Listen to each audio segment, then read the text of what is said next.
دولت ترک دخوازن کانتون عفرینه تخن چنبره که دخوازن بکار بن چنبری دا تنگ بکن عفرینه و بکار بن عفرینه بگیرن نها بکتنا ادلبه دخوازه ویتشتی بکه هابونا کردا یا هاتی آواکرن دا عفرینه دا تنا بکه ایشان دولت ترک لسر کانتون عفرینه يعني بريوغن بنا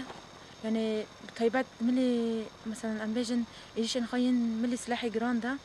يعني تا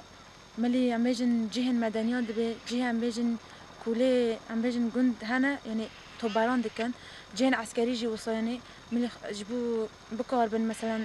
كانتون عفريني بجرن يعني سلاحي خاي جران حرتم حروج مثلا أمبيجن دافيجن يعني إيرش دكان بسلاحي خاي جران يعني حمي مثلا روج بروج توباران وان چه بس عفرینه سر گندواران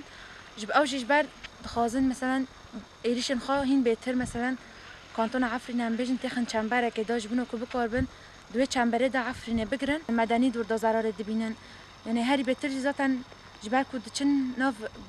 گندیاد کون پرانی اویا ضرار دبینن لیام دست جام قاشوی مثلا بدنگ نامینن امی حاضرتی خواب کن هین بهتر مثلا برسیفه بدن بکار بن مثلا قاشوی داگرکاری بسکنن درکتن وقتی خو عسکریم خورسنا خود کن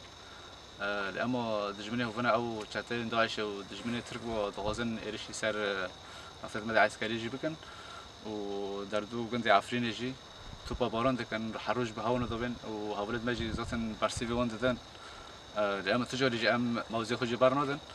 او مرا باتش نفکر اما دمی دبی از قوات خود تینم و دکم و دردرنا یا مستج مستوینای در حیام کنن ام نقطه خودی برنادن یعنی